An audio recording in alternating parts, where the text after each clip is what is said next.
Cinema ತಪ್ಪೋಯ್ತು ಅಂತ ಸಿಟ್ಟು ಮಾಡ್ಕೊಂಡಿದ್ಯಾ ಚಿನ್ನ? ಮಾತಲ್ಲಿ ಚಿನ್ನ ಬೆಳ್ಳಿ, ಮನ್ಸಲ್ಲಿ ಹಿತ್ತಾಳೆ. ಸಿನಿಮಾಕ್ಕೆ ಹೋಗೋ ಆಸೆ ಹುಟ್ಟಿಸಿದ್ ನೀನ್ ತಾನೆ. ಶೋ ಶುರು ಆದ್ಮೇಲೂ ಬರಕ್ಕಾಗಲ್ಲ ಅಂದ್ಮೇಲೆ ಪ್ಲಾನ್ ಯಾಕೋ ಹಾಕ್ತೀಯಾ? ನಿನ್ನ ನಂಬ್ಕೊಂಡು ಪೆದ್ದಂಗೆ ಥಿಯೇಟರ್ ಹತ್ರ ಹೋಗಿ ಟಿಕೆಟ್ಸ್ ಎಲ್ಲ ತಗೊಂಡು ಅಲ್ಲಿ ಕಾಯ್ತಾ ನಿಂತಿದ್ರೆ ಇಲ್ಲಿ ಬಂದು ಏನು ಆಗೇ ಇಲ್ಲ ಅನ್ನೋ ತರ ಬಿಹೇವ್ ಮಾಡ್ತಿದ್ಯಲ್ಲ. ನಿನಗೆ ಗಿಲ್ಟ್ ಅನ್ನೋದೇ ಇಲ್ವಾ?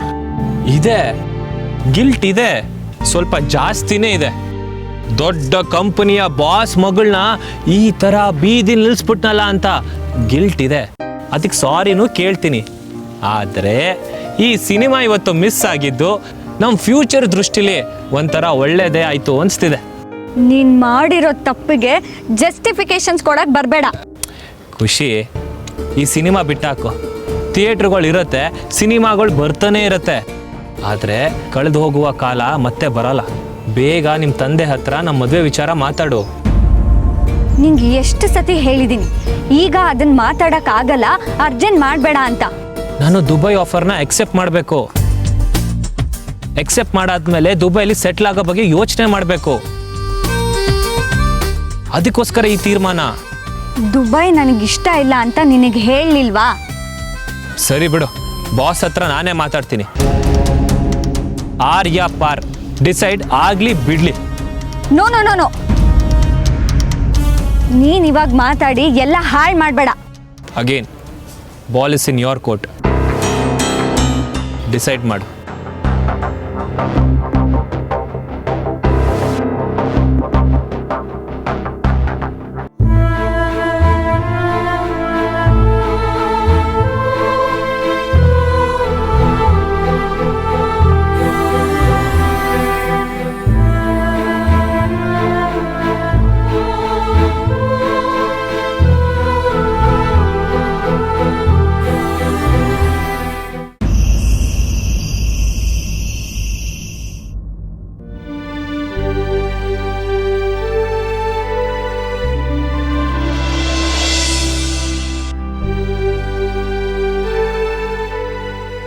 ಅಕ್ಷಯ್ಗೆ ಆಫೀಸಲ್ಲಿ ಜವಾಬ್ದಾರಿ ಕೊಡೋ ವಿಷಯವಾಗಿ ನೀವು ಹೇಳಿದ ಮಾತು ನನಗೆ ಆಶ್ಚರ್ಯ ಅನ್ನಿಸ್ತು. ಅವನಿಗೆ ಕಂಪ್ನಿಲಿ ಕೆಲಸ ಕೊಡಿ ಅಂತ ಹೇಳಿದ್ದ? ಅದು ಅವನಿಗೆ ಅಗತ್ಯ ಇದೆ ಅಂತ ಹೇಳಿದ್ದು ಅದಲ್ಲ, ಅವನಿಗೆ ಜವಾಬ್ದಾರಿ ಕೊಡೋಕ್ಕೆ ಮುಂಚೆ ಒಂದು ಸ್ವಲ್ಪ ದಿನ ಕಾದು ನೋಡಬೇಕು ಅಂತ ಹೇಳಿದ್ದು. ನಾನು ನಿಮಗೆ ಯಾವಾಗ ಹಾಗೆ ಹೇಳಿದೆ? ನನಗೆ ಹೇಳಲಿಲ್ಲ, ಆದರೆ ರಾಘು ಫೋನ್ ಮಾಡಿದಾಗ ಅವ್ರಿಗೆ ಹೇಳಿದ್ರಂತಲ್ಲ. ನೀವು ಕಟ್ಟಿರೋ ಸಾಮ್ರಾಜ್ಯನ ನೋಡ್ಕೊಳ್ಳೋಕೆ ಸಮರ್ಥ ಉತ್ತರಾಧಿಕಾರಿ ಬೇಕೇ ಬೇಕು. ಅದು ಅಕ್ಷಯ್ ಕೂಡ ಆಗ್ಬಹುದಲ್ವಾ? ಆ ಜವಾಬ್ದಾರಿ ಹೊರೋಕೆ ಅಕ್ಷಯ್ಗೆ ಕೆಲವು ಮಟ್ಟದಿಂದ ಅನುಭವ ಬೇಕು. ನಿಮ್ಮ ಪ್ರಿನ್ಸಿಪಲ್ ಕೂಡ ಅದೇ ಅಲ್ವಾ? ಅವನ್ನ ಅದಕ್ಕೆ ತಯಾರಿ ಮಾಡಿದೆ. ಅವನು ಬಂದು ತಪ್ಪಾಯ್ತು ಅಂತ ಕೇಳಿದ ತಕ್ಷಣ ಎಲ್ಲ ಜವಾಬ್ದಾರಿನೂ ಅವ್ನು ಕೊಡೋದು ಬೇಡ ಅಂತ ಹೇಳಿದೆ ಅಷ್ಟೆ. ರೈಟ್, ಇದೇ ವಿಷಯ ನನ್ನನ್ನು ಯೋಚನೆ ಮಾಡೋ ಹಾಗೆ ಮಾಡಿತ್ತು. ನಾವು ಎಲ್ರಿಗೂ ಒಂದು ನಿಯಮ ಮಾಡ್ತೀವಿ, ಆದರೆ ನಮ್ಮ ಸ್ವಂತದ್ದು ಅಂತ ಬಂದಾಗ ನಾವೇ ಎಡು ಬಿಡ್ತೀವಿ.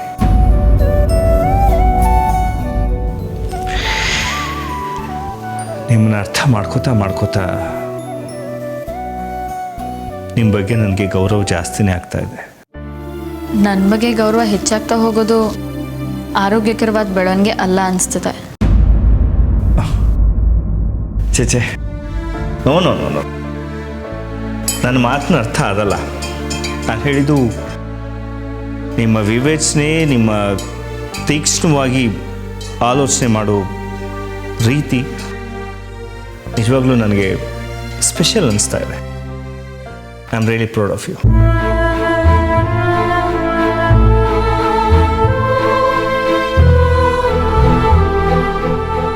ಪ್ರೌಡ್ ಆಗಿದ್ರೆ ನೋ ಪ್ರಾಬ್ಲಮ್. ಆ್ಯಕ್ಚುಲಿ ನೀವು ಹೇಳಿದ ಸರಿ. ನಾವು ಸ್ವಲ್ಪ ದಿನ ಅಕ್ಷಯ್ನ ವಾಶ್ ಮಾಡೋದು ಒಳ್ಳೆಯದು.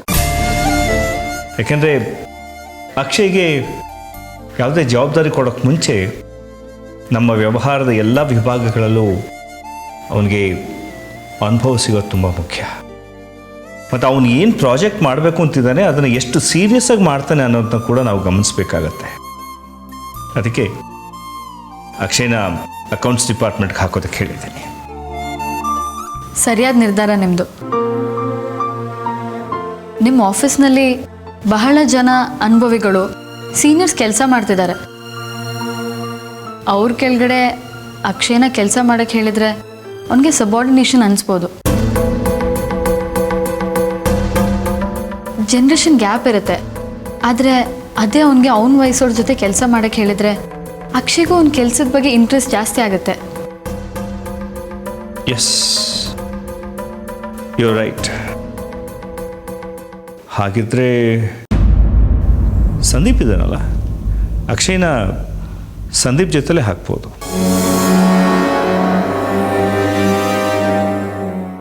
ಸಂದೀಪ್ ಹೇಗೆ? MBA ಮಾಡ್ಕೊಂಡಿದ್ದಾನೆ. ನಮ್ಮ ಆಫೀಸಲ್ಲೇ ಸುಮಾರು 7 ವರ್ಷ ಅನುಭವ ಇದೆ. Hard worker.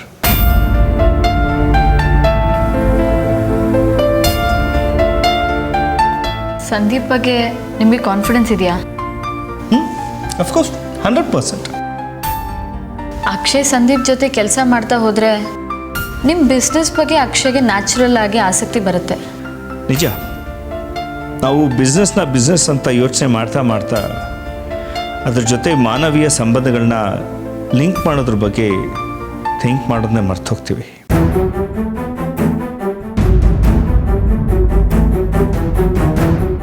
ನಿಮ್ಮ ಅಪ್ರೋಚ್ ಚೆನ್ನಾಗಿದೆ. Of course Sandeep very strong hand, sincere person.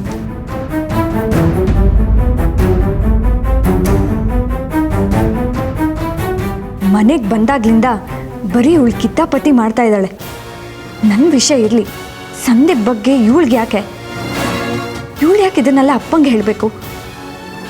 ಅಪ್ಪಂಗೂ ಇವಳು ಮಾತು ಕೇಳೋಷ್ಟು ಪೇಷನ್ಸ್ ಇದೆಯಲ್ಲ, ನನ್ನ ಕರ್ಮ.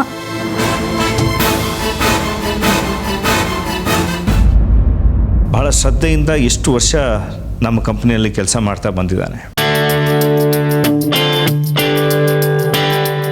ಅವನನ್ನು ಪ್ರಮೋಟ್ ಮಾಡೋದ್ರ ಬಗ್ಗೆ ಯೋಚನೆ ಮಾಡಬೇಕು.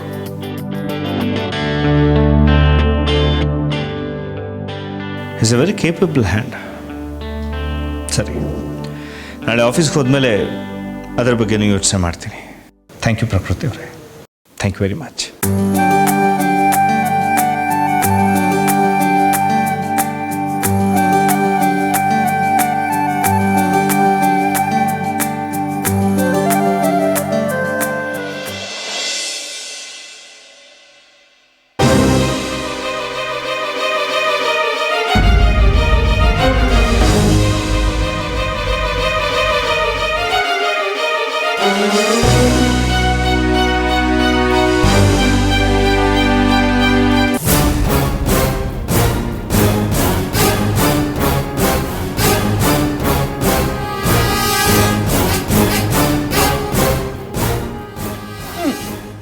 ಇನ್ನೇನಪ್ಪ, ಅಪ್ಪನ ಆಫೀಸಲ್ಲಿ ಒಳ್ಳೆ ಕೆಲಸ ಸಿಕ್ತು, ಮುಂದೆ ಮಗುನ್ ನೋಡ್ಕೋಬೇಕು ಅನ್ನೋ ಆತಂಕ ಹೆಂಡತಿಗೆ ಅಬೋಷನ್ ಆದ್ಮೇಲಂತೂ ಕಳ್ದೇ ಹೋಯ್ತು. ಇನ್ನು ನೀನು ಆರಾಮಾಗಿ ಮೊಬೈಲಲ್ಲಿ ಗೇಮ್ಸ್ ಆಡ್ಕೊಂಡು ಕೂತ್ಕೋ, ಸರಿನಾ? ಯಾಕೆ ಯಾರ್ದೋ ಮೇಲಿನ ಕೋಪ ನನ್ನ ಮೇಲೆ ತೋರಿಸ್ತಾ ಇದೆಯಾ? ನಾನೇನು ಮಾಡಿದೆ ನಿನಗೆ? ನೀನೇನು ಮಾಡ್ತಿಲ್ವಲ್ಲ, ಅದೇ ಬೇಜಾರು, ಅದೇ ಕೋಪ ನನಗೆ. ನಾನೇನು ಮಾಡಬೇಕಾಗಿತ್ತು? ಆ ಪ್ರಕೃತಿನ ಹೇಗಾದ್ರೂ ಮಾಡಿ ಸಿಕ್ಕಾಕ್ಸಿ ಅಪ್ಪನ ಕಣ್ಣೆದುರಿಗೆ ಅವಳನ್ನ ವಿಲನ್ ಆಗಿ ಮಾಡಿ ಈ ಮನೆಯಿಂದ ಆಚೆ ಓಡಿಸದೇ ಇದ್ರೆ ನಮಗೆ ಉಳ್ಗಾಲ ಸಿಗಲ್ಲ ಅಂತ ನಿನ್ಗೆ ಎಷ್ಟು ಸತಿ ಹೇಳಿದ್ರು, ನಿನ್ನ ಮೊಬೈಲ್ನಲ್ಲಿ ಗೇಮ್ಸ್ ಆಡೋದಂತೂ ನೀನು ಬಿಡಲ್ಲ ಅಲ್ಲ?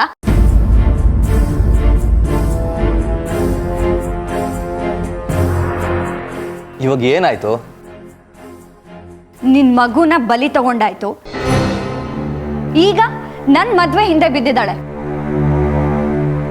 ಅಪ್ಪನ ಹತ್ರ ನನಗ್ ಮದ್ವೆ ಮಾಡ್ಲಿ ಅಂತ ಕಿವಿ ಚುಚ್ತಿದ್ದಾಳೆ. ಅಲ್ಲ, ನನ್ನ ಮದ್ವೆ ವಿಚಾರ ಮಾತಾಡೋದಿಕ್ಕೆ ಅವಳು ಯಾರು ಅಂತ. ನನ್ಗಂತೂ ಒಂದ್ ಚಾಕು ತಗೊಂಡು ಹೋಗಿ ಅವಳನ್ನ ಚುತ್ತಿ ಚುತ್ತಿ ಸಾಯಿಸ್ಬಿಡೋಣ ಅನ್ನೋ ಕೋಪ ಬರ್ತಾ ಇದೆ.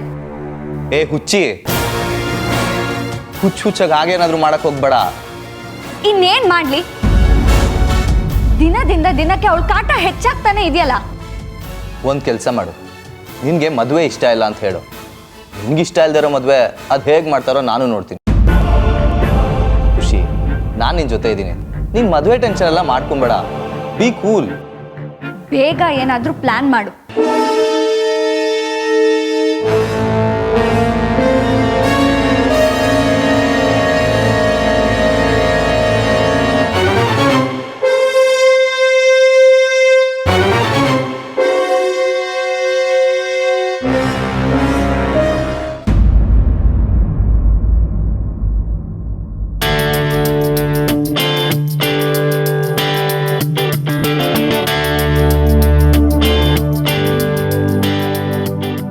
ಅದೆಲ್ಲ ಕೊರಿಯರ್ ಮಾಡಿ. Thank you sir. Excuse me sir. ಹಾಂ ಸಂದೀಪ್, ಬನ್ನಿ ಕೂತ್ಕೊಳ್ಳಿ. ಪರವಾಗಿಲ್ಲ ಸರ್. ಕೂತ್ಕೊಳ್ಳಿಪ್ಪ, ಇಟ್ಸ್ ಓಕೆ.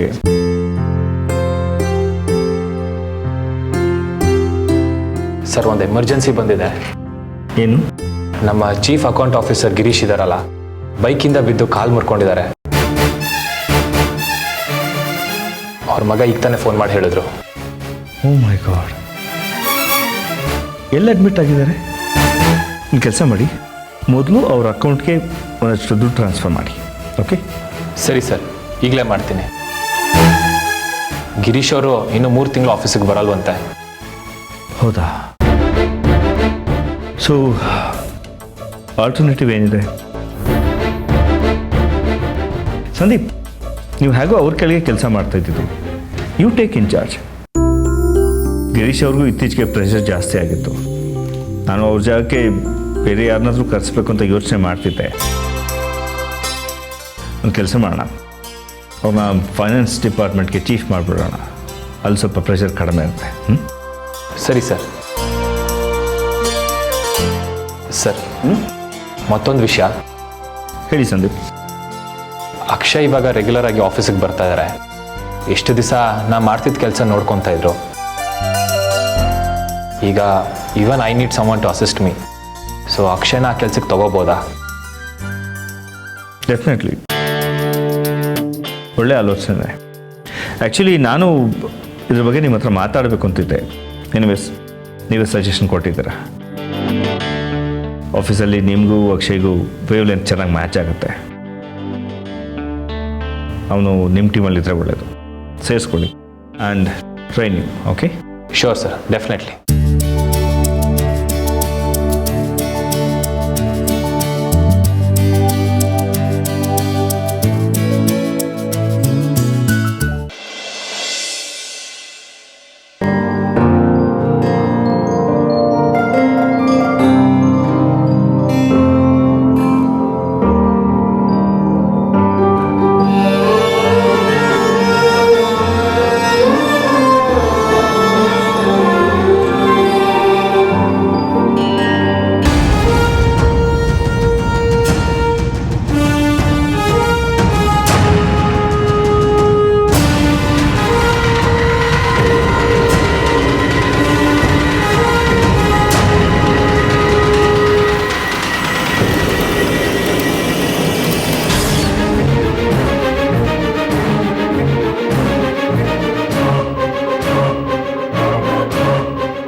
ಹೀಗೆ ಹೊಸ ಇಶ್ಯೂ ಇಟ್ಕೊಂಡು ಬಂದಿದ್ಯಾ? ನೀನೇ ಈ ಮನೆಯ ಸುಖ ಶಾಂತಿಗೆ ಅಡ್ಗಾಲಾಗಿರೋ ಒಂದು ದೊಡ್ಡ ಇಶ್ಯೂ.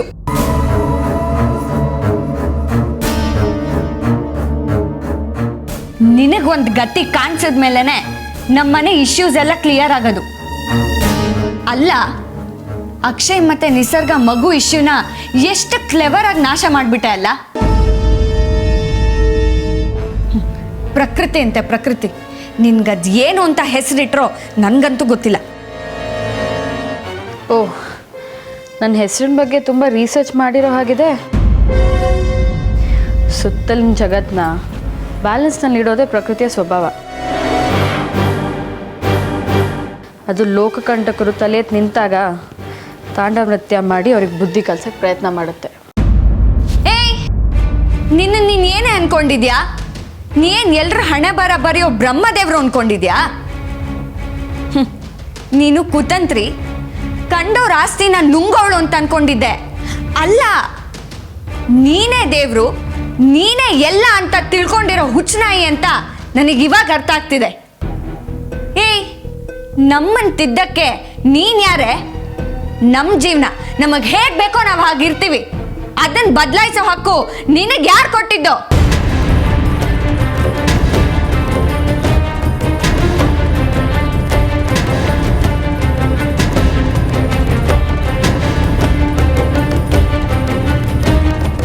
ನಮ್ಮ ಮನೆಗೆ ಸೇರ್ಕೊಂಡಿರೋ ಕೊಳಕ್ ಮಂಡ್ಲನ ನಾವು ಹೇಗೆ ಹೊರಗೆ ಹಾಕ್ತೀವಿ ಅನ್ನೋದನ್ನ ತಿಳ್ಕೊಂಡು ಇಷ್ಟು ದಿವಸ ನಮ್ಮ ಮನೆ ಮುರಿಯೋ ಕೆಲಸ ಮಾಡ್ತಿದ್ದೆ.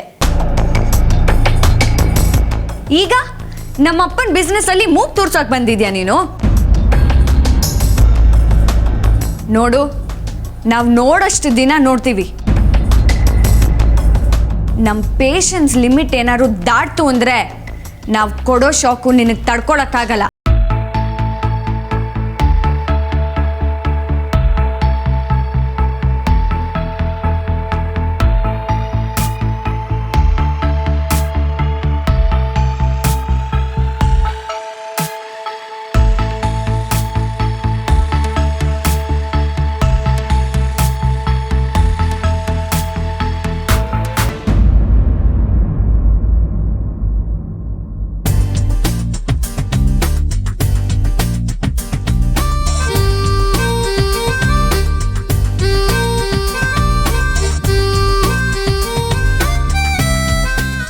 ಅಕ್ಷಯ್, ಎದ್ದೇಳಿ. ಯಾಕೆ? ಎದ್ದೇಳಿ. ನೀವು ಇನ್ನು ಮುಂದೆ ಇಲ್ಲಿ ಕೂತ್ಕೊಂಡು ಕೆಲಸ ಮಾಡೋಗಿಲ್ಲ. ಮತ್ತೆ ಇನ್ನೆಲ್ಲಿ? ಇಲ್ಲಿ ಕೂತ್ಕೊಂಡು ಕೆಲಸ ಮಾಡಬೇಕು ಅಂತ ಬಾಸ್ ಹೇಳಿದ್ದಾರೆ. ಬಾಸ್ ಹೇಳಿದಾರಾ?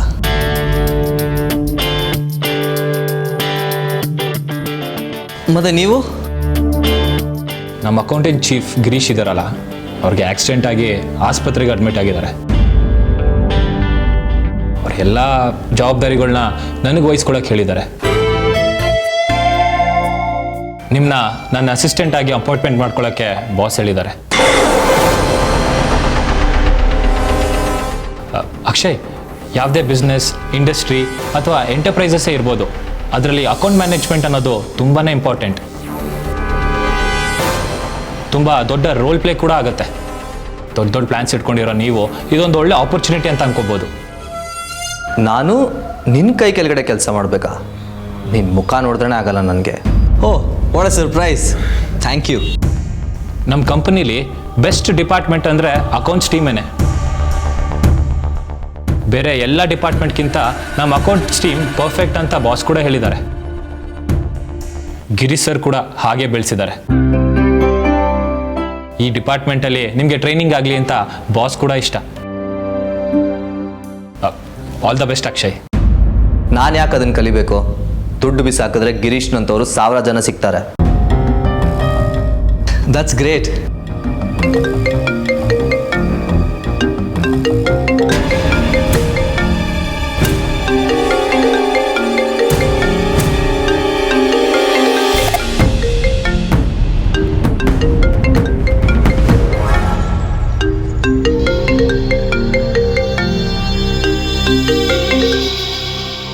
ಅಕ್ಷಯ್,